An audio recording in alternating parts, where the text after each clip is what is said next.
नमस्कार दोस्तों, के एग्ज़ाम फाइट में आपका स्वागत है। कैसे हैं आप सभी?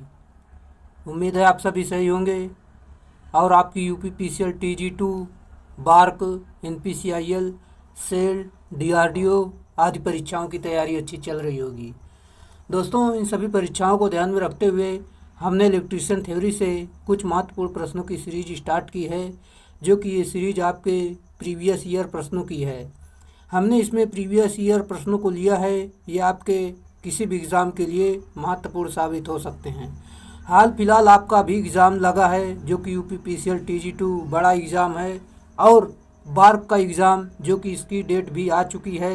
यहाँ पर आपका जो इलेक्ट्रीशियन का एग्ज़ाम है वो 23 तारीख को है, 23 नवंबर को। अगर आप अभी तक तैयारी नहीं कर रहे थे, आप तैयारी करना शुरू कर दीजिए। अब हमारे साथ जुड़ जाइए ताकि यहाँ से आपकी अच्छी तैयारी हो जाए। चलिए, आपका ज़्यादा टाइम न लेते हुए इन प्रश्नों की शुरुआत करते हैं। उससे पहले आपसे रिक्वेस्ट है, अगर आप चैनल पर नए, चैनल को सब्सक्राइब कर लीजिए और अपने दोस्तों में शेयर ज़रूर करिए।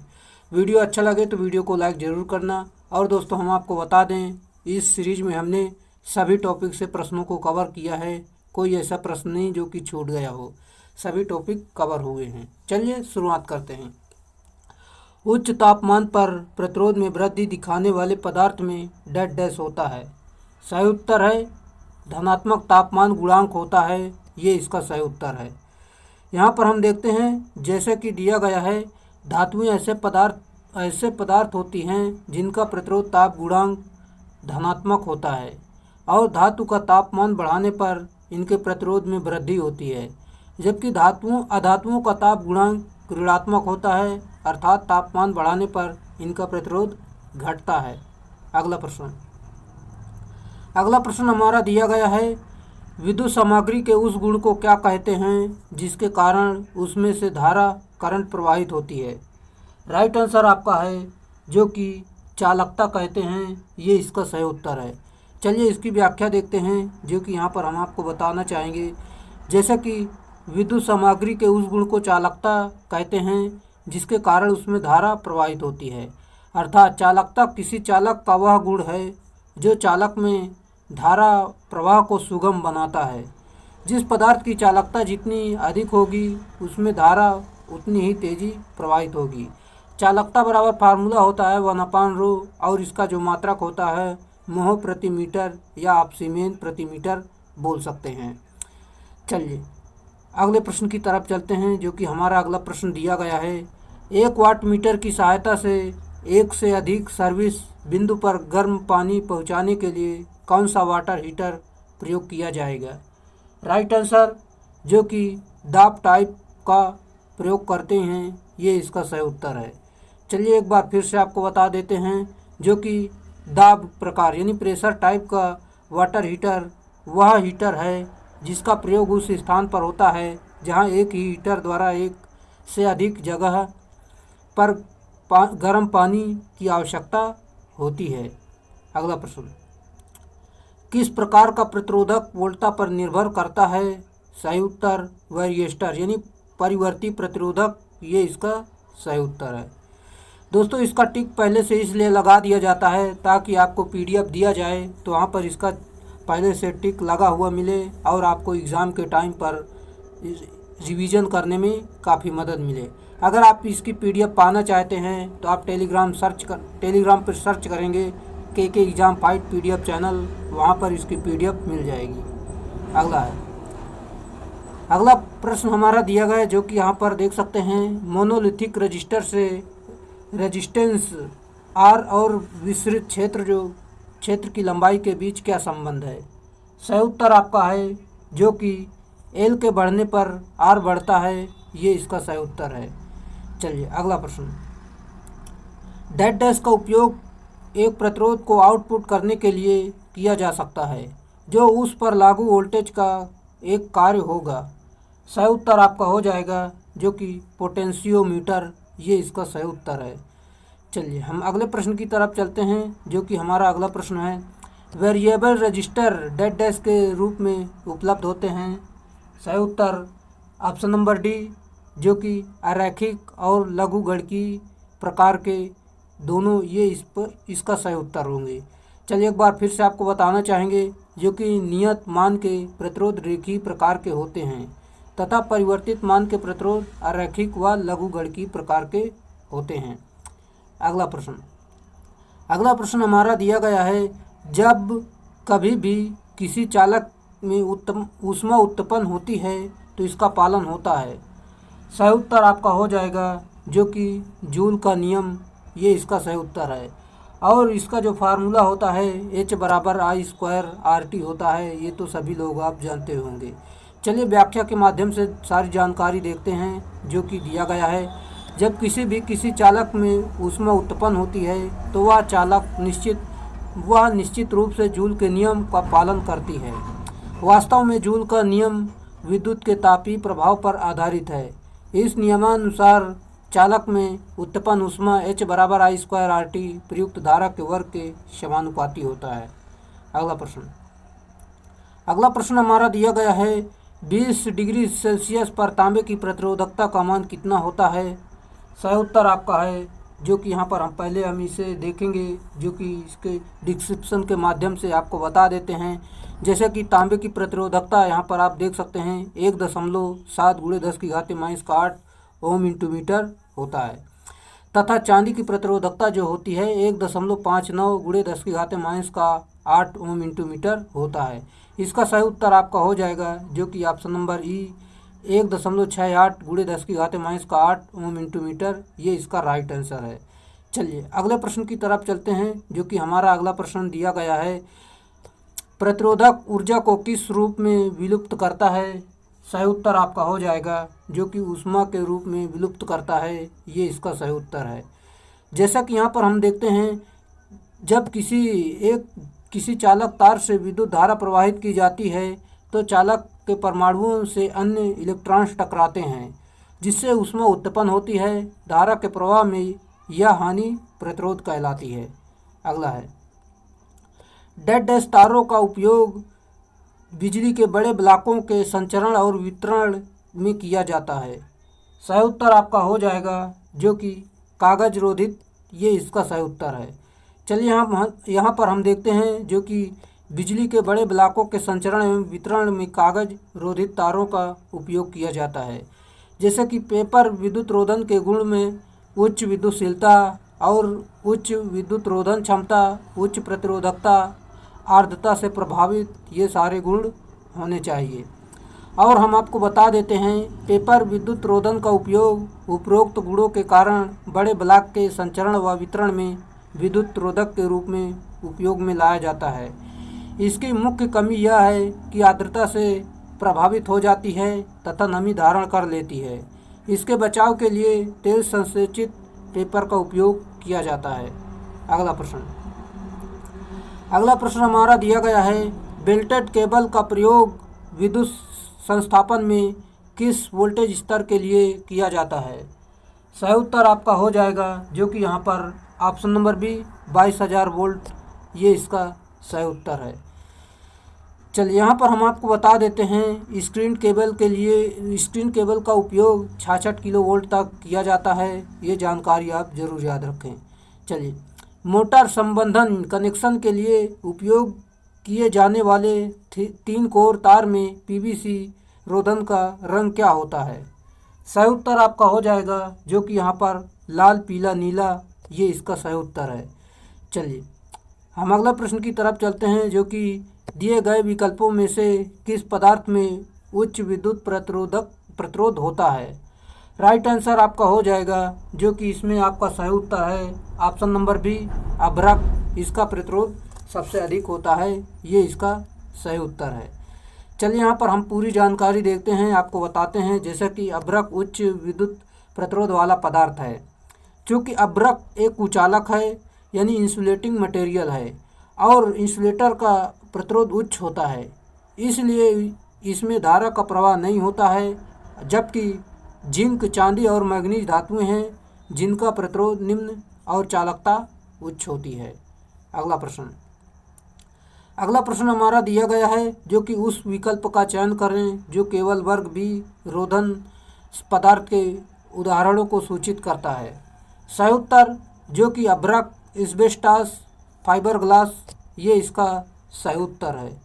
चलिए अगला प्रश्न, निम्नलिखित में से कौन सा एक ध्रुवित संधारित्र है? राइट आंसर आपका हो जाएगा जो कि ऑप्शन नंबर डी, विद्युत अपघटनी, ये इसका सही उत्तर है। चलिए यहाँ पर हम आपको बता देते हैं, विद्युत अपघटनी संधारित्र एक ध्रुवित कैपेसिटर होता है तथा इसका उपयोग डीसी सप्लाई में किया जाता है। चलिए, रेडियो में वृत्त संघनित्र यानी गैंग कंडेंसर डेड डैश का एक प्रकार है। राइट आंसर आपका है जो कि वायु संधारित्र यानी एयर कैपेसिटर, ये इसका सही उत्तर है। चलिए यहाँ पर हम आपको बताते हैं जो कि वायु संधारित्र का एक प्रमुख लाभ यह है कि यह कभी भी संतृप्त नहीं होता है। अगला प्रश्न हमारा दिया गया है, एसी आपूर्ति से काम करने के लिए छोटे आकार के साथ उच्चतर धारिता के लिए किस प्रकार का संधारित्र बनाया जा सकता है? सही उत्तर आपका हो जाएगा ऑप्शन नंबर ए, सिरेमिक संधारित्र यानी सिरेमिक कैपेसिटर, ये इसका सही उत्तर है। चलिए पूरी जानकारी देखते हैं जो कि एसी आपूर्ति से काम करने के लिए छोटे आकार के साथ उच्चतर धारिता के लिए सिरेमिक प्रकार का संधारित्र बनाया जा सकता है। इस प्रकार के संधारित्र को डिस्क कैपेसिटर भी कहा जाता है। यह दो प्रकार का होता है, पहला प्लेन फाइल का तथा दूसरा ईच्ड फाइल टाइप का होता है। ये जानकारी आप जरूर याद रखें। चलिए अगला है, निम्नलिखित में से कौन सा कैपेसिटर समान रूप से उपयोग किया जाता है जहां डीसी या पल्सेटिंग डीसी वोल्टेज होती है? राइट आंसर आपका हो जाएगा जो कि ध्रुवित एल्युमिनियम इलेक्ट्रोलाइट संधारित्र, ये इसका सही उत्तर है। चलिए फिर से एक बार आपको बताते हैं ताकि आपको पूरा यहीं पर याद हो जाए। डीसी के लिए मात्र प्रयोज्य संधारित्र ध्रुवित एल्युमिनियम इलेक्ट्रोलाइट संधारित्र होता है। वास्तव में यह केवल डीसी के लिए ही प्रयोग में लिया जाता है क्योंकि ध्रुवित प्रकार के संयोजन प्रत्यावर्ती धारा के लिए उपयुक्त नहीं होते हैं। चलिए अगला है, अगर 500 वोल्ट के इलेक्ट्रॉनिक सर्किट बनाने के लिए 200 माइक्रोफैरड कैपेसिटर की ज़रूरत होती है तो उपयुक्त कैपेसिटर कौन सा होगा? सही उत्तर आपका हो जाएगा जो कि यहाँ पर इलेक्ट्रोलाइटिक कैपेसिटर, ये इसका सही उत्तर है। चलिए यहाँ पर हम देख लेते हैं, जैसा कि इलेक्ट्रोलाइटिक संधारित्र का प्रयोग 500 वोल्ट तक के इलेक्ट्रॉनिक परिपथ में किया जाता है। यह 5 वोल्ट से लेकर 500 वोल्ट तक की परास की धारिता का होता है। इस प्रकार के संधारित्र में परावैद्युत पदार्थ के रूप में इलेक्ट्रोलाइट का उपयोग किया जाता है। अगला प्रश्न हमारा दिया गया है, एक 11 kilo volt 500 mega volt ampere 3 phase circuit breaker किसी प्रदोष के कारण अचानक बंद हो जाता है तो रेटेड सिमेट्रिकल ब्रेकिंग करंट यानी आरएमएस होगा। सही उत्तर आपका हो जाएगा जैसा कि यहाँ पर आपको बता देते हैं। पहले तो इसे सॉल्व करेंगे जो कि यहाँ पर आपकी वोल्टेज 11 किलो वोल्ट दिया गया है, यहाँ पर देख सकते हैं 3 फेज का है। चलिए हम इसे सॉल्व करते हैं। जैसा कि यहाँ पर आप देख सकते हैं, क्षमता आपकी दी गई योजक क्षमता, निर्धारित वोल्टता, ब्रेकिंग धारा हमें निकालना है। ब्रेकिंग धारा बराबर फार्मूला होता है √3 गुणे वोल्टेज रेटेड इंटू धारा दिया गया है। यहाँ पर ब्रेकिंग धारा आपकी दी गई जो कि यहाँ पर देख सकते हैं, जो कि ब्रेकिंग धारा हमें निकालना है। जैसा कि यहाँ पर मान रखेंगे, इसे सॉल्व करेंगे, जो कि यहाँ पर सॉल्व करेंगे तो आपका यहाँ पर 26 किलो एम्पियर, ये इसका सही उत्तर हो जाएगा। जैसा कि यहाँ पर option number D right answer है। चलिए इसे आप फिर से एक बार देख लीजिए, इसे सॉल्व ज़रूर करें क्योंकि दोस्तों यहाँ पर हम मोबाइल में सॉल्व नहीं कर सकते हैं, इसलिए आपको कैलकुलेशन खुद से करना होगा जो कि सिंपल सा है। अगला प्रश्न आपका दिया गया है जो कि यहाँ पर दिया गया है। जैसे कि यहाँ पर हम देखते हैं, आप चाहे इंग्लिश में पढ़ सकते हैं, अगर आपको हिंदी आती है तो हिंदी में ही पढ़ें, इंग्लिश वाले भी इंग्लिश के लिए भी मैटर दिया गया है। किसी सर्किट ब्रेकर पर किए गए शॉर्ट सर्किट जांच में सिंगल आवृत्ति ट्रांसलेट पर निम्नलिखित रीडिंग प्राप्त हुआ था। तो यहाँ पर आपको बताना है इसमें, जैसा कि यहाँ पर आपको यहाँ पर बताना है कि इसमें से कौन सा राइट आंसर होगा। चलिए जैसा कि पीक यहाँ पर ए दिया गया है, पीक रीस्ट्राइकिंग वोल्टेज तक पहुँचने का समय यहाँ पर दिया गया है 40 माइक्रोसेकंड और पीक रीस्ट्राइकिंग वोल्टेज बराबर 150 किलो वोल्ट दिया गया है। सर्किट के दोलन प्राकृतिक आवृत्ति कितनी होगी। चलिए इसे सॉल्व करते हैं, जो कि यहाँ पर देख सकते हैं आप, सिंपल सा है। चलिए यहाँ पर देख सकते हैं V मैक्सिमम इतना दिया गया है, टी बराबर यानी समय आपका दिया गया है। फिर यहाँ पर मान निकालेंगे, जो कि यहाँ पर फार्मूला होता है 1/रूट में LC। फिर इसके बाद आगे चलेंगे, जो कि री स्ट्राइकिंग वोल्टता आवर्तकाल, यहाँ पर दोस्तों यहाँ पर आवर्तकाल यहाँ पर निकालेंगे। ये फार्मूला है, इस फार्मूले पर आपको मान रखना है, सॉल्व कर लेना है। यहाँ पर आपका आंसर आ जाएगा, सॉल्व करेंगे तो आपका आंसर आ जाएगा, जो कि 12.5 किलो हर्ट्ज, ये इसका सही उत्तर होगा। दोस्तों उम्मीद है आप सॉल्व जरूर करेंगे, सॉल्व करेंगे तो आपकी कैलकुलेशन अच्छी होगी, क्योंकि दोस्तों UPPCL TG2 के एग्ज़ाम में काफ़ी कैलकुलेटिव सवाल पूछे जाते हैं। ये तो आप प्रीवियस ईयर प्रश्न लगाते होंगे तो उनसे आपको पता चला होगा। और वो इस बार का जो एग्ज़ाम लगा है उसके लिए भी आप इन प्रश्नों को देख सकते हैं, जो कि हमने हर तरह के प्रश्नों को कवर किया है, कोई भी आपका प्रश्न बाहर नहीं जाएगा। चलिए, जैसा कि निम्नतर शक्ति गुणक का कारण सामान्यतः डैश नहीं है। राइट आंसर आपका हो जाएगा, जो कि ऑप्शन नंबर ए, ताप दीप्त नहीं है, जबकि प्रेरण मोटर होता है, प्रेरण भट्टी होता है, सीलिंग पंखा होते हैं। ऑप्शन नंबर ए इसमें राइट आंसर है। चलिए यहाँ पर एक बार फिर से आपको बता देते हैं, जैसे कि समानता प्रतिघाती लोड पावर फैक्टर को घटा देते हैं, जैसे सीलिंग फैन प्रेरण मोटर प्रेरण भट्टी, जबकि ताप दीप्त प्रतिघाती लोड से कोई संबंध नहीं होता है। यह एक प्रतिरोधी प्रकार का लोड है जिसका पावर फैक्टर इकाई के तुल्य होता है। अगला है, AC सर्किट में अगर विरोध यानी रिएक्टेंस शून्य है तो पावर फैक्टर डैश होता है। सही उत्तर आपका हो जाएगा 1 होगा, ये इसका राइट आंसर है। चलिए देख लेते हैं यहाँ पर, जो कि दिया गया है, एक परिपथ में यदि रिएक्टेंस का मान शून्य है तब शक्ति गुणांक इकाई होगा, क्योंकि यदि परिपथ में यदि प्रतिबाधा नहीं होगी तो यह परिपथ केवल प्रतिरोधी प्रकार का होता है। हम जानते हैं कि कोज्या अथवा पावर फैक्टर का मान रिएक्टेंस एवं प्रतिरोध का अनुपात होता है, जो कि यहाँ पर देख सकते हैं। फार्मूला भी आप जरूर याद रखें। चलिए अगला प्रश्न हमारा दिया गया है, जो कि एक पूर्णतः प्रतिरोधी परिपथ का शक्ति गुणांक डैश है। सही उत्तर आपका हो जाएगा, जो कि एकक होता है, ये इसका सही उत्तर है। चलिए एक बार फिर से आपको बता देते हैं, एक पूर्णतः प्रतिरोधी परिपथ का शक्ति गुणांक एकक होता है। इंडक्टर संयुक्त परिपथ में पावर फैक्टर का मान इकाई से कम होता है। अगला प्रश्न हमारा दिया गया है, जो कि विद्युत धारा में वास्तविक शक्ति और आभासी शक्ति के अनुपात को क्या कहा जाता है। सही उत्तर आपका हो जाएगा, जो कि यहाँ पर शक्ति घटक कहते हैं, शक्ति घटक यानी पावर फैक्टर कहते हैं, ये इसका सही उत्तर है। चलिए देखते हैं फिर से एक बार, जो कि विद्युत धारा में वास्तविक शक्ति और आभासी शक्ति के अनुपात को शक्ति घटक यानी पावर फैक्टर कहा जाता है। किसी ट्रांसमिशन लाइन की क्षमता ज़्यादा वोल्टता पारेषण से शक्ति गुणांक में वृद्धि होती है। अगला है, पावर फैक्टर का मान किसके बीच में होता है। सही उत्तर आपका हो जाएगा, जो कि यहाँ पर 0 से 1 होता है, ये इसका सही उत्तर है। चलिए यहाँ पर हम देख लेते हैं, जो कि AC परिपथों में वास्तविक शक्ति तथा आभासी शक्ति का अनुपात पावर फैक्टर कहलाता है।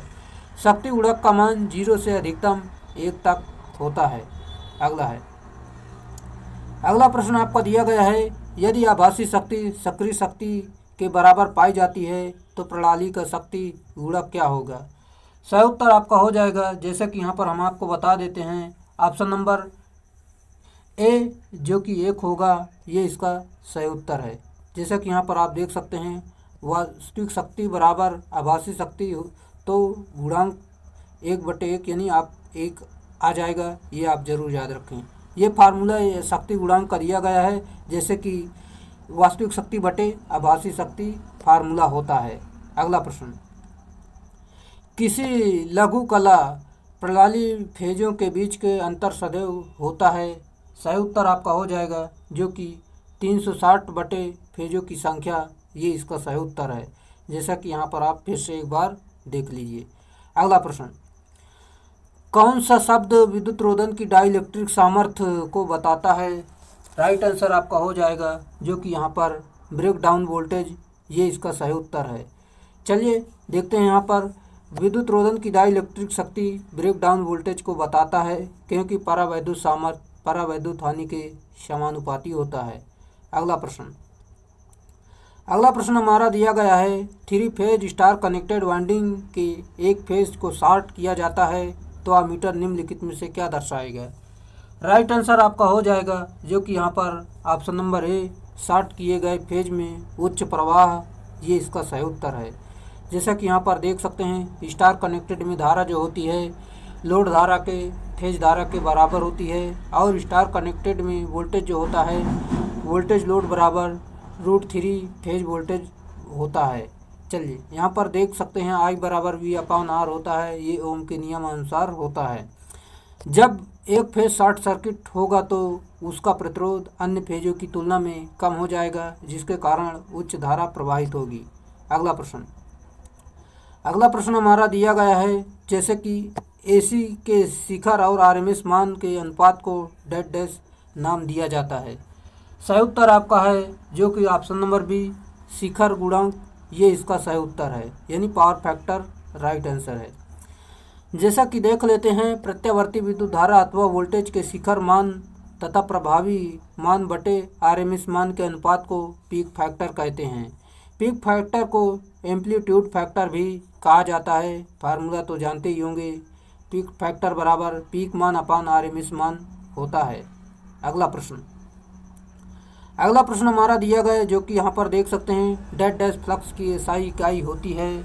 राइट आंसर आपका हो जाएगा जो कि ऑप्शन नंबर ए, वेबर होती है, ये इसका सही उत्तर है। जैसा कि वेबर फ्लक्स की इकाई होती है जबकि वेबर प्रति मीटर स्क्वायर चुंबकीय फ्लक्स घनत्व की इकाई होती है, जबकि चुंबकीय बल एम्पियर इन टर्न होता है। अगला प्रश्न हमारा दिया गया है, चुंबकीय प्रवाह घनत्व की SI इकाई क्या है। सही उत्तर आपका है ऑप्शन नंबर बी, टेस्ला, ये इसका सही उत्तर है। जैसा कि यहाँ पर हम देख लेते हैं, अभिवाह घनत्व की इकाई टेस्ला है। चुंबकीय क्षेत्र में किसी चुंबकीय बल रेखा के लंबवत तल के इकाई क्षेत्रफल में से गुजरने वाली चुंबकीय बल रेखाओं की संख्या चुंबकीय फ्लक्स घनत्व कहलाता है। चुंबकीय फ्लक्स घनत्व बराबर फार्मूला होता है फ्लक्स बटे एम्पियर यानी वेबर प्रति फ्लक्स बटे क्षेत्रफल यानी वेबर प्रति मीटर स्क्वायर इसका होता है, जो कि आप यहाँ पर जरूर याद रखें। जहाँ की बी आपका चुंबकीय फ्लक्स घनत्व को दर्शाता है, इसका मात्रक जो होता है वेबर प्रति मीटर स्क्वायर या टेस्ला होता है। फाई जो होता है आपका चुंबकीय फ्लक्स होता है जो कि इसका मात्रक वेबर होता है। ए जो होता है चुंबकीय बल रेखा के लंबवत तल का क्षेत्रफल होता है जो कि मीटर स्क्वायर से इसका मात्रक देखते हैं। 1 वेबर डेड डैश के बराबर होता है। राइट आंसर आपका है जो कि 10⁸ लाइन, ये इसका सही उत्तर है। चलिए अगला प्रश्न, और 1 वेबर बराबर 10⁸ लाइन मैक्सवेल होता है, आप ये जरूर याद रखें।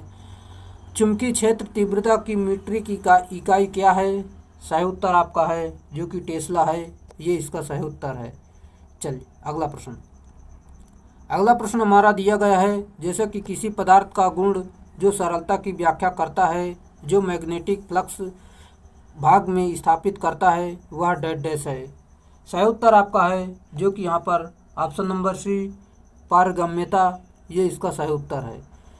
चलिए देख लेते हैं यहाँ पर, विद्युत चुंबकत्व में पारगम्यता एक सामग्री की क्षमता का माप है जो अपने भीतर एक चुंबकीय क्षेत्र के गठन का समर्थन करती है। अन्यथा ट्रांसमिशन लाइन सिद्धांत में विपरीत अधिष्ठापन रूप में जाना जाता है। पारगम्यता को रो से दर्शाया जाता है जिसका SI मात्रक जो होता है वेबर प्रति एम्पियर इंटू टर्न होता है। अगला प्रश्न, परीक्षण करते समय रखरखाव से पहले चालक के हिस्सों में भूसंपर्कन के लिए डेड डैश आवश्यक है। सही उत्तर आपका है जो कि भूसंपर्कन स्विच, ये इसका सही उत्तर है। जैसा कि यहाँ पर हम देखते हैं, जैसा कि दिया गया है, यहाँ पर कुछ जानकारी देख लेते हैं। जैसे कि अर्थिंग करने से बढ़ी हुई अर्थ फॉल्ट करंट अर्थ वायर द्वारा सीधी भूमि में प्रवाहित हो जाती है। अर्थ वायर का प्रतिरोध अति निम्न यानी वेरी लो रखा जाता है, जो कि आप जान सकते हैं। किसी संस्थापन में सभी उपकरणों में मेटालिक पार्ट को भू संयोजित करना आवश्यक होता है। अगला प्रश्न, IE यानी इंडियन इलेक्ट्रिसिटी नियम के अनुसार अगर भू संपर्कन पट्टी जस्तेदार इस्पात पदार्थ की हो तो नट और बोल्ट डेड डैश के होने चाहिए।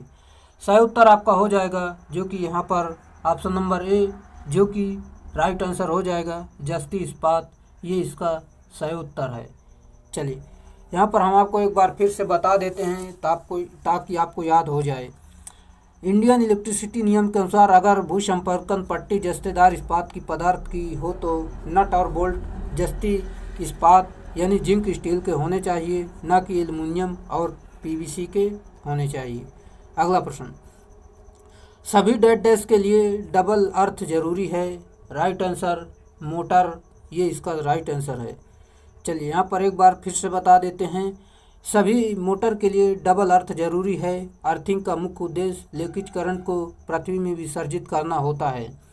उपकरणों का धातु भाग व भू के बीच शून्य विभवांतर यानी जीरो पोटेंशियल होना चाहिए। अगला प्रश्न, निम्नलिखित दैनिक उपयोग के उपकरणों में से किसे भू संपर्कन की ज़रूरत नहीं होती है। राइट आंसर आपका हो जाएगा option number B, plastic body वाले फैन रेगुलेटर, इसके लिए ज़रूरत नहीं होती है। जबकि आपका automatic electric water heater, body geyser प्रतिशत इनके लिए उपयोगी होता है। आपका आंसर भी हो जाएगा, सही उत्तर है। चलिए यहाँ पर फिर से आपको बता देते हैं, प्लास्टिक बॉडी वाले फैन रेगुलेटर में भू संपर्कन की ज़रूरत नहीं होती है, क्योंकि भू संपर्कन यानी अर्थिंग विद्युत चालित मशीन उपकरणों में धात्विक आवरणों में किया जाता है। भू संपर्कन वह साधन है जो चालित मशीन उपकरण आदि में फेज तार के उसके धात्विक आवरण से इस पर कर जाने की स्थिति में मनुष्य को विद्युत झटके से बचाता है। अर्थिंग का प्रतिरोध बहुत ही कम होता है, जिसके कारण लीकेज धारा पृथ्वी में चली जाती है। अगला प्रश्न, दोस्तों अगर आपको वीडियो अच्छा लग रहा है तो वीडियो को लाइक कर दें, क्योंकि वीडियो बनाने में काफ़ी मेहनत लगती है। पहले तो इसको पूरा PDF तैयार करो, फिर इसे याद करो, फिर आपके सामने इसको प्रस्तुत करो। इतनी सारी मेहनत हो जाती है। अगर आपकी तरफ से सपोर्ट नहीं मिलता है तो वीडियो को बनाने का मन कम करता है। इसलिए आप हमारी मोटिवेशन के लिए वीडियो को लाइक कर सकते हैं, और चैनल पे नए हैं तो चैनल को सब्सक्राइब ज़रूर कर लीजिए, और अपने दोस्तों में शेयर ज़रूर कर दीजिएगा ताकि वो सभी लोग इसका फ़ायदा ज़रूर उठा लें। और दोस्तों हम आपको यहाँ पर बता दें, अगर आप बार का एग्ज़ाम देने जा रहे हैं तो आप ये सीरीज ज़रूर फॉलो करें, और हमारे चैनल पर कुछ DRDO के लिए तैयारी कराई गई थी, वो सारी वीडियो ज़रूर देख लें, जो कि 3000 प्रश्नों की सीरीज़ थी। वो आपकी एग्ज़ाम के टाइम पर काफ़ी महत्वपूर्ण आपके एग्ज़ाम में मददगार साबित होगी। ये सारी अगर वीडियो देख कर जाते हैं तो एक भी सिंगल सा भी प्रश्न बाहर नहीं जाएगा। आप हमारे चैनल पर जाकर 3000 प्रश्नों की सीरीज देख लीजिए, और 40 वीडियो और बनाए हैं, वो प्लेलिस्ट में 41 वीडियो हैं, वो सारी वीडियो देख लेंगे तो एक भी सिंगल सा भी प्रश्न बाहर नहीं जाएगा। चलिए, जैसा कि आप उम्मीद है आप ये सारी वीडियो ज़रूर देखेंगे। चलिए अगला प्रश्न है, बड़े बिजली घरों के लिए प्रयुक्त अर्थिंग प्रतिरोध का आदर्श मान निम्नलिखित में से कौन सा है। सही उत्तर आपका हो जाएगा जो कि 0.5 ओम, ये इसका राइट आंसर है। अगला प्रश्न, कितने वोल्टेज के लिए ठोस भू संपर्कन का इस्तेमाल किया जाता है। सही उत्तर जो कि 660 वोल्ट से कम, ये इसका राइट आंसर है। जैसा कि अर्थिंग के संबंध में भारतीय विद्युत अर्थिंग नियम यानी 1956 नियम में 33 के अनुसार 125 वोल्ट अधिक की परावैद्युत यानी वैद्युतिक स्थापन में अर्थिंग करना आवश्यक है। 90 वोल्टेज पर व्यक्ति को विद्युत झटका अनुभव होता है। जनरेटिंग व डिस्ट्रीब्यूटिंग पर प्रत्येक पर कम से कम 2 अर्थिंग की आवश्यकता होती है। अगला प्रश्न, ओवरहेड सिस्टम के भू प्रतिरोध का अधिकतम स्वीकार मान डेड डैश जिसे अर्थिंग लाइन के प्रयोग से सुरक्षित रखा जाता है, जहां पर दूरसंचार लाइन व रेलवे लाइन को पार करते हैं। सही उत्तर आपका हो जाएगा जो कि ऑप्शन नंबर सी 2.5 ओम से ज़्यादा नहीं होता है, ये इसका option number C right answer हो जाएगा। जैसा कि ओवरहेड सिस्टम के भू प्रतिरोध का अधिकतम स्वीकार्य मान 2.5 ओम से ज़्यादा नहीं होता है, जिसे अर्थिंग लाइन प्रयोग से सुरक्षित रखा जाता है, जहां दूरसंचार लाइन व रेलवे लाइनों को पार करते हैं। सभी डेड डैश के लिए डबल अर्थ जरूरी है, मोटर के लिए। ये इसका सही उत्तर है। चलिए अगला प्रश्न। निम्नलिखित में से दैनिक उपयोग के उपकरणों में से किसे अर्थिंग की ज़रूरत नहीं होती है? राइट आंसर आपका हो जाएगा, जो कि यहाँ पर आपका सही उत्तर है, प्लास्टिक बॉडी वाले फैन रेगुलेटर। ये तो अभी करा चुके हैं, ये रिपीट हो रहे हैं। चलिए हम अगले प्रश्न की तरफ चलते हैं। एक अच्छी भूसंपर्कन प्रणाली के प्रतिरोध का मान होगा। राइट आंसर आपका हो जाएगा, जो कि यहाँ पर option number D 1 mega ohm और 3 मेगा ओम के बीच होता है। ये इसका सही उत्तर है। अगला प्रश्न। जिस प्रवर्धक में निवेशित संकेत की आकृति में कोई परिवर्तन नहीं होता है वह कहलाता है? सही उत्तर आपका है, जो कि लीनियर एम्पलीफायर कहलाता है। ये इसका सही उत्तर है। जैसा कि जिन प्रवर्धकों में निरावेशित संकेत की आकृति में परिवर्तन होता है उसे नॉन लीनियर एम्पलीफायर कहते हैं। अगला प्रश्न हमारा दिया गया है, एमीटर बाईपास संधारित्र के अतितापन का कारण है। राइट आंसर आपका है, जो कि option number C common ammeter का विपरीत ध्रुवता में संयोजित होना। ये इसका सही उत्तर है। अगला प्रश्न हमारा दिया गया है, नीचे प्रदर्शित चित्र में कलेक्टर वोल्टेज के शून्य होने की संभावित कारण क्या है? राइट आंसर आपका हो जाएगा। चलिए हम यहाँ पर पहले देखते हैं, आपको डायग्राम देखना है, इसे देखकर बताना है ऑप्शन में ये कौन सा इसमें सही उत्तर है। सही उत्तर आपका है, जैसा कि यहाँ पर आप देख सकते हैं, ऑप्शन नंबर सी, यानी प्लस वोल्टेज शून्य है। ये इसका सही उत्तर है, जो कि यहाँ पर आप देख सकते हैं। चलिए अगले प्रश्न की तरफ चलते हैं, जो कि हमारा अगला प्रश्न दिया गया है, जैसा कि करंट के प्रवाह को दो में से किसी एक दिशा में भेजने के लिए कौन से प्रकार का स्विच प्रयोग किया जाता है? सही उत्तर आपका है जाएगा, जो कि ऑप्शन नंबर बी द्वितरफा स्विच यानी 2 वे स्विच। ये इसका सही उत्तर है।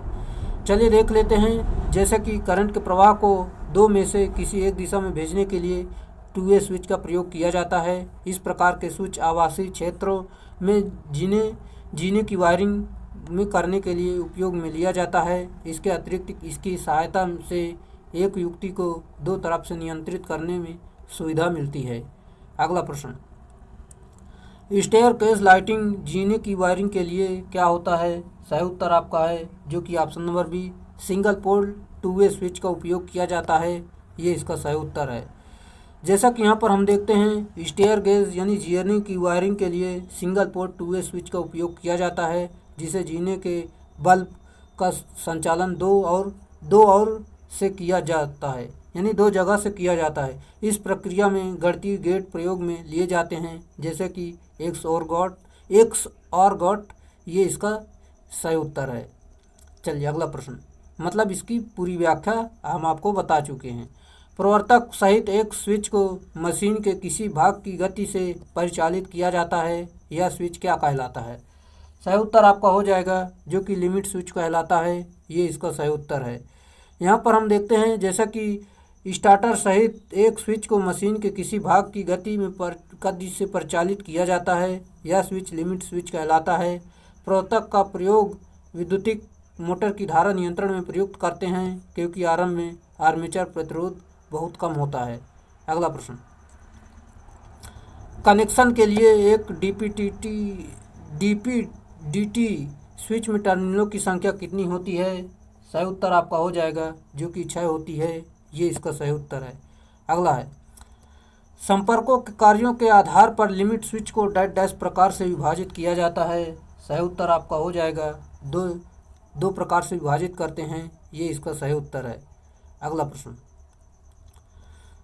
किसी केबल की सामान्य धारा 16 एम्पीयर है। यदि धारा संवृत्त अतिरिक्त रक्षण के लिए रक्षित है तो केबल की धारा क्षमता डैश होगी।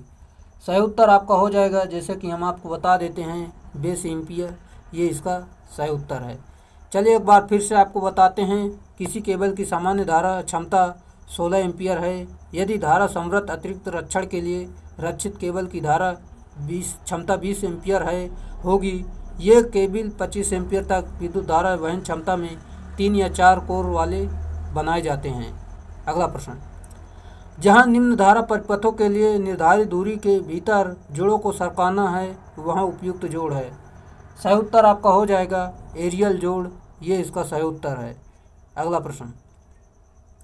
अगला प्रश्न हमारा दिया गया जैसा कि देख सकते हैं आप, अगर आप देखते हैं कि एक फेज यानी सिंगल फेज परिपथ में मुख्य चालक एल तथा एन लघुपथ स्थिति में एक दूसरे से फेंके गए हैं तो इसका कारण क्या है। सही उत्तर आपका हो जाएगा जैसे कि यहाँ पर ऑप्शन नंबर बी, भारी शॉर्ट सर्किट धारा के कारण प्रबल चुंबकीय क्षेत्र इन्हें दूर धकेल देता है, ये इसका सही उत्तर है। चलिए एक बार फिर से देखते हैं। जैसे कि सिंगल फेज परिपथ में मुख्य चालक एल तथा एन लघुपथ स्थिति में एक दूसरे से दूर फेंके गए हैं क्योंकि भारी शॉर्ट सर्किट धारा यानी शॉर्ट सर्किट करंट के कारण प्रबल चुंबकीय क्षेत्र उन्हें दूर धकेल देते हैं। अगला प्रश्न हमारा दिया गया है जो कि VIR वायरों में कॉपर के चालक यानी कॉपर कंडक्टर पर सदैव टिन की परत चढ़ाई जाती है। सही उत्तर किस लिए चढ़ाई जाती है आपको बताना है। जैसे कि कॉपर के चालक पर सल्फर अंश के आक्रमण को रोकने के लिए चढ़ाया जाता है, ये इसका सही उत्तर है। जैसा कि यहाँ पर हम आपको बता देते हैं VIR यानी वाल्नीकृत भारतीय रबर वायर में तांबा या एल्युमिनियम कंडक्टर के रूप में प्रयोग किया जाता है, जिस पर वाल्नीकृत भारतीय रबर की एक या अधिक परतें होती हैं, जो उच्च तापमान पर यह सल्फर रबर की तरह व्यवहार करता है। चालक से सल्फर के खराब प्रभाव को हटाने के लिए चालक पूरी तरह से टिन में स्थित किया जाता है तथा रबर की परत लगाई जाती है। अगला प्रश्न हमारा दिया गया है 750 RPM की फुल लोड चाल और 10% चाल नियमन वाली DC मोटर की नो लोड चाल को डैश होगी। सही उत्तर आपका हो जाएगा जैसा कि यहाँ पर पहले हम इसे सॉल्व करेंगे। जैसा कि यहाँ पर आपकी गति दी गई है जो कि यहाँ पर देख सकते हैं। चलिए इसे पूरी जानकारी देखते हैं। यहाँ पर नो लोड यहाँ पर देख सकते हैं, फुल लोड आपकी 750 दी गई है। यहाँ पर फार्मूला आपका होता है चाल नियमन बराबर no load minus full load upon full load गुणे 100। यहाँ पर पूरा मान रखेंगे। यहाँ पर देख सकते हैं आपकी स्लिप जो दी गई है 10%। यहाँ पर सॉल्व करेंगे, कैलकुलेशन करेंगे तो आपका यहाँ पर आंसर निकल कर आ जाएगा नो लोड बराबर 825 RPM, ये इसका सही उत्तर है। जैसा कि option number C right answer इसका दिया गया है। अगला प्रश्न, यदि मोटर की घूर्णन गति बढ़ जाती है तो पश्च यानी बैक ईएमएफ पर क्या प्रभाव होगा। सही उत्तर आपका हो जाएगा जैसा कि ऑप्शन नंबर बी या बढ़ेगा, ये इसका सही उत्तर है। जैसा कि यहाँ पर हम देख लेते हैं, यदि मोटर की घूर्णन गति बढ़ जाती है तो बैक ईएमएफ बढ़ जाएगा। हम जानते हैं कि मोटर की गति बैक ईएमएफ के समानुपाती तथा फ्लक्स के व्युत्क्रमानुपाती होती है, जो कि इस फार्मूले के माध्यम से आप सभी लोग जान लीजिए। अगला प्रश्न हमारा दिया गया जो कि आप देख सकते हैं, DC मशीन में गति होती है। सही उत्तर आपका हो जाएगा जो कि ऑप्शन नंबर सी, जैसे कि बैक ईएमएफ के समानुपाती होती है और फ्लक्स के व्युत्क्रमानुपाती है। Option number C right answer है। ये फार्मूला के माध्यम से ये पूरे मान निकलते हैं, जो कि ये सारे फार्मूले आपको आना चाहिए। आर्मेचर नियंत्रण में किस प्रकार की गति नियंत्रण विधि पर विचार नहीं किया जा सकता है। सही उत्तर आपका हो जाएगा यहाँ पर जो कि आर्मेचर संस्तरण परिवर्तन विधि, इसका सही उत्तर option number A right answer है। जैसे कि यहाँ पर आर्मेचर प्रतिरोध नियंत्रण विधि होती है आपकी, आर्मेचर टर्मिनल वोल्टता नियंत्रण विधि ये भी होती है, पार्श्वपातित आर्मेचर नियंत्रण विधि ये भी होती है। ऑप्शन नंबर ए आपका सही उत्तर होगा, ये नहीं होता है, ये इसका सही उत्तर है। अगला प्रश्न हमारा दिया गया है, निम्नलिखित मशीनों में से किसका उपयोग लकड़ी के रंधे, वृत्ताकार आरी और MG सेट में किया जाता है। सही उत्तर आपका हो जाएगा जो कि option number C DC shunt motor, ये इसका राइट आंसर है। चलिए एक बार पूरी जानकारी फिर से आपको बता देते हैं। DC शंट मोटर का उपयोग लकड़ी के रंधे, वृत्ताकार आरी और MG सेट में किया जाता है। DC शंट मोटर की गति नियत रहती है, इसलिए इसका प्रयोग उपयुक्त मशीनों में किया जाता है। अगला है, यदि DC शंट मोटर की क्षेत्र यानी वाइंडिंग फील्ड वाइंडिंग को शून्य भार पर खुला छोड़ा जाता है तो मोटर पर क्या प्रभाव होगा। सही उत्तर आपका होगा, ये तो आप सभी को पता होगा, जो कि मोटर तीव्र गति से चलने लगेगी, ये इसका सही उत्तर है। जो कि यहाँ पर आप देख सकते हैं फ्लक्स जो होता है गति के व्युत्क्रमानुपाती होता है, ये आप जरूर याद रखें। चलिए अगला प्रश्न हमारा दिया गया है, डीसी मोटर की गति इनमें से किसके व्युत्क्रमानुपाती होती है। राइट आंसर आपका हो जाएगा जो कि ऑप्शन नंबर डी, फ्लक्स के व्युत्क्रमानुपाती होती है, ये इसका सही उत्तर है, जैसा कि यहाँ पर देख सकते हैं आप। अगला प्रश्न हमारा दिया गया है, निम्नलिखित में से कौन सा एक डीसी मोटर द्वारा अधिकतम शक्ति उत्पन्न करेगा। राइट आंसर जो कि यहाँ पर आप देख सकते हैं, जब पार्श्व ईएमएफ प्रयुक्त वोल्टेज का आधा है, ये इसका सही उत्तर है। चलिए अगला है, पॉलीफेज ट्रांसफार्मर यानी फेज ट्रांसफार्मर के स्टार स्टार कनेक्शन में लाइन और फेज वोल्टेज के बीच का अंतर डैश डैश होता है। सही उत्तर आपका हो जाएगा ऑप्शन नंबर डी, 30 डिग्री होता है, ये इसका सही उत्तर है। अगला प्रश्न, निम्न में से क्या ट्रांसफार्मर का हिस्सा नहीं है। आपको बताना है इसमें ट्रांसफार्मर का हिस्सा कौन सा नहीं है। कम्यूटेटर आपका ट्रांसफार्मर का हिस्सा नहीं होता है, जबकि ये डीसी मोटर का हिस्सा होता है, ये इसका सही उत्तर है। चलिए अगला प्रश्न, बाकी ये सभी ट्रांसफार्मर के हिस्से होते हैं। चलिए और भाग देख लेते हैं, जो कि देख सकते हैं यहाँ पर ट्रांसफार्मर के मुख्य घटक निम्न प्रकार के होते हैं, जैसे कि breather, conservator, tap changer, Buchholz relay, explosion vent, drain cock, winding, core, bushing इत्यादि भाग होते हैं। अगला प्रश्न हमारा दिया गया है, जो कि किसी ट्रांसफार्मर में श्वासनों को यानी ब्रीदर का उपयोग डैश डैश के लिए किया जाता है। सही उत्तर आपका हो जाएगा, जो कि यहाँ पर आप देख सकते हैं ऑप्शन नंबर सी, जब बाह्य वायु ट्रांसफार्मर में प्रवेश करती है तब नमी के प्रवाह को रोकने के लिए इसका प्रयोग करते हैं, ये इसका सही उत्तर है। अगला प्रश्न, एक ट्रांसफार्मर के ब्रीदर में प्रयुक्त रसायन का गुणधर्म क्या होना चाहिए। सही उत्तर आपका है जो कि अवशोषी आर्द्रता, ये इसका राइट आंसर है। यहाँ पर हम देख लेते हैं, परिणामी ट्रेन ट्रांसफार्मर के लिए स्वाशी में प्रयुक्त रसायन में अवशोषी आर्द्रता की गुणवत्ता होनी चाहिए, जिससे वायुमंडल की नमी तेल में प्रवेश नहीं करे और उसकी अचालकता कम नहीं हो। यह पर सामान्यतः सिलिका जेल का उपयोग किया जाता है। अगला प्रश्न, निम्न में से कौन ट्रांसफार्मर स्थापित करने का एक भाग नहीं है। सही उत्तर आपका हो जाएगा जो कि एक्साइटर, ये इसका सही उत्तर है। चलिए अगला प्रश्न हमारा दिया गया, यहाँ पर आप देख सकते हैं जो कि दिया गया है, आप इसे ज़रूर पढ़ें। इसे सवाल दिया गया है, आप इसे कैलकुलेशन करके पूरा मान ज़रूर निकालें। जैसा कि 3 phase 50 hertz 11,000 by 350 volt delta star 300 kilo KVA core type transformer का कोर 0.05 वेबर फ्लक्स के साथ संचालित होता है। प्रति मोड़ विद्युत वाहक बल ईएमएफ की गणना आपको करना है। फार्मूला आपका होता है, चलिए हम आपको बताते हैं, जो कि यहाँ पर आप देख सकते हैं, यहाँ पर दिया गया है। चलिए यहीं पर आप सॉल्व कर लेंगे, जो कि यहाँ पर हम आपको बता देते हैं। पूरा मान यहाँ पर देख सकते हैं दिया गया है।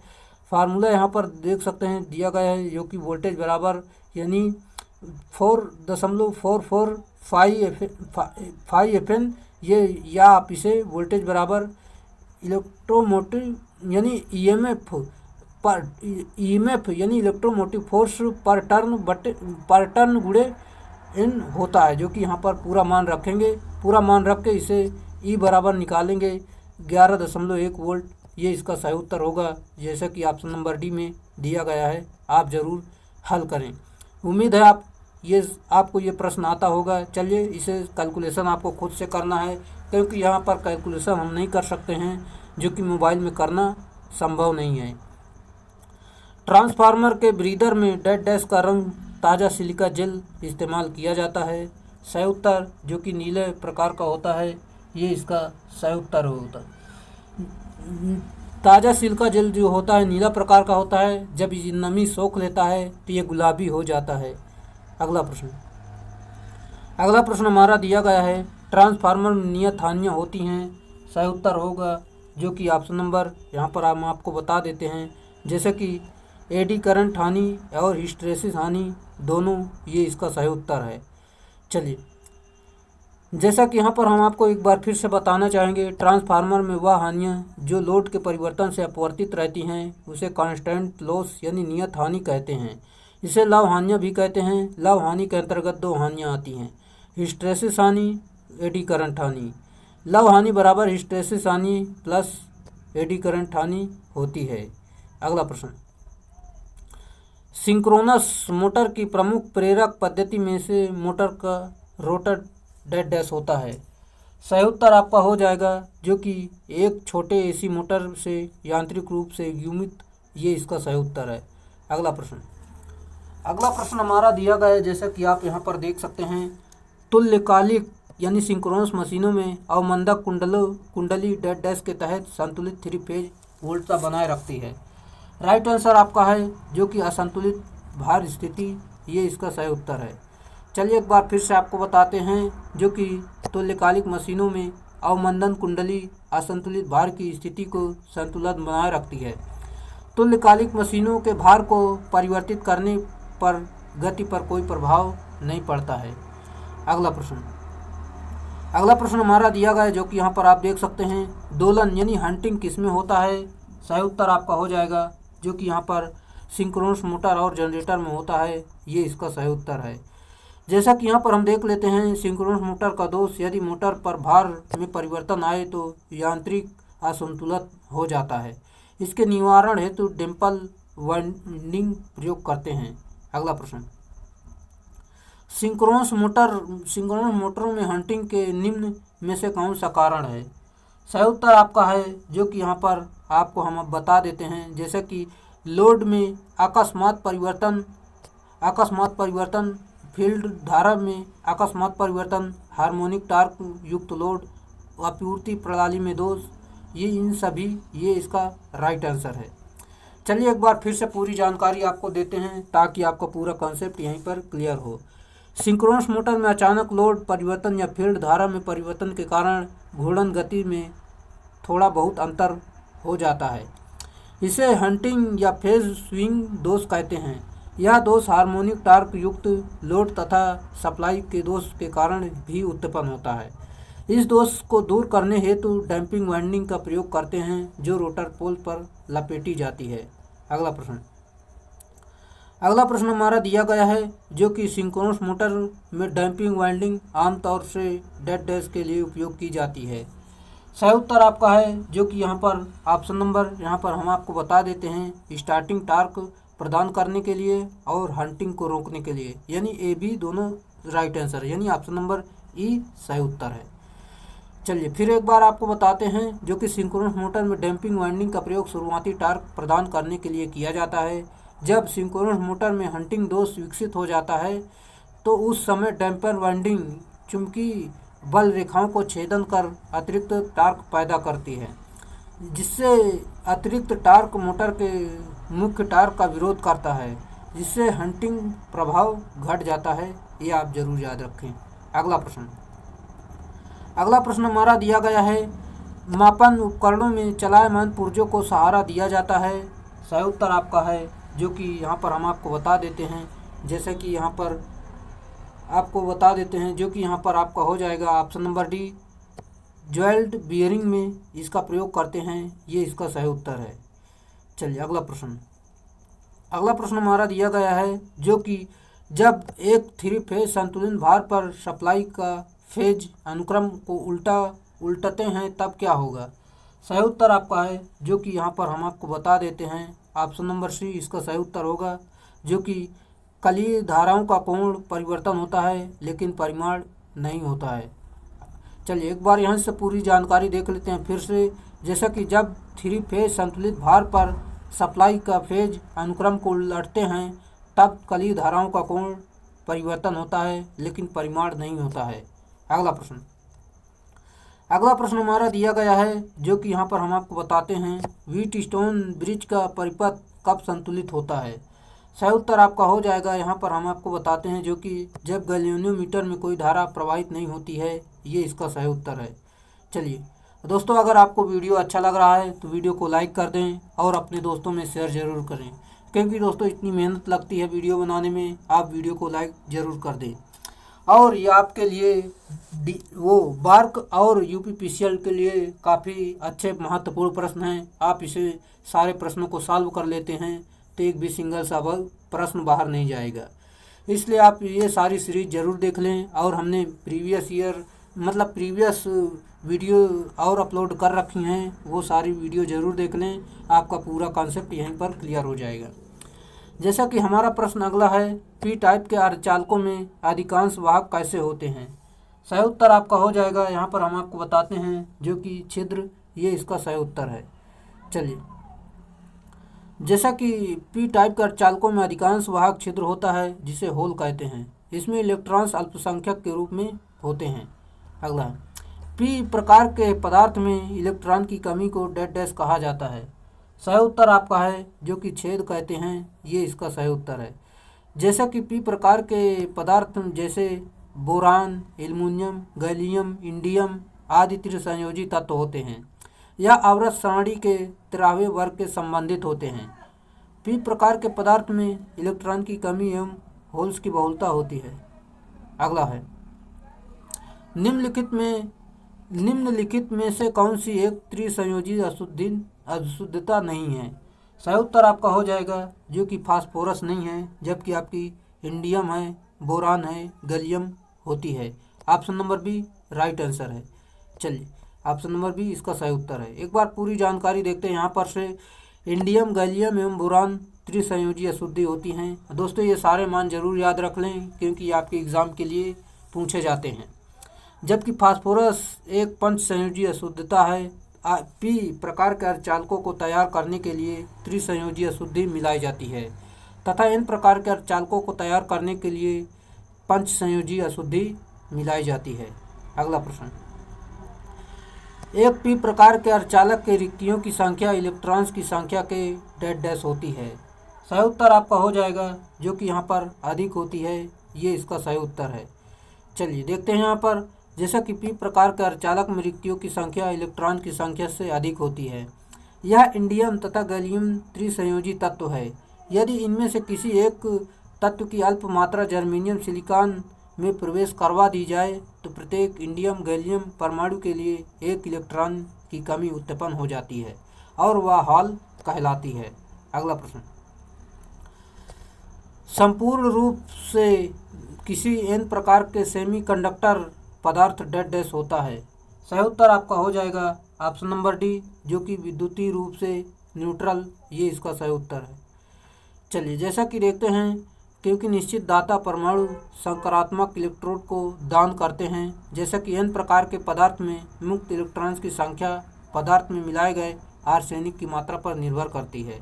अगला है, अगला हमारा दिया गया है, जर्मेनियम को निम्नलिखित में से किससे मिलाकर एन प्रकार का अर्धचालक बनाया जाता है? सही उत्तर फास्फोरस आपका राइट आंसर होगा। अगला प्रश्न, दो पोल 3 फेज इंडक्शन मोटर में 3 फेज वाइंडिंग एक दूसरे के साथ कितनी दूरी पर होंगे?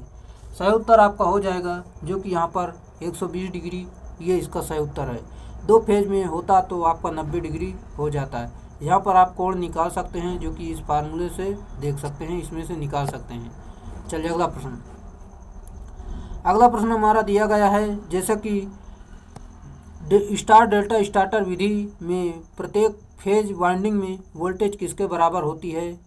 जो कि लोड वोल्टेज यानी लाइन वोल्टेज दिया गया है आपको। जैसा कि यहाँ पर आपका हो जाएगा option number B line voltage बटे √3, ये इसका सही उत्तर होगा। चलिए यहाँ पर हम आपको पूरी जानकारी बताते हैं, जो कि स्टार डेल्टा स्टार्टर में प्रारंभ के समय प्रत्येक वाइंडिंग में वोल्टेज लाइन वोल्टेज बटे √3 के बराबर होता है। स्टार डेल्टा स्टार्टर में प्रारंभ में मोटर को स्टार में चलाते हैं, जिससे उसके प्रत्येक फेज में 1/√3 गुना वोल्टता कार्य करती है, जिससे लाइन धारा का मान 1/3 गुना कम हो जाती है।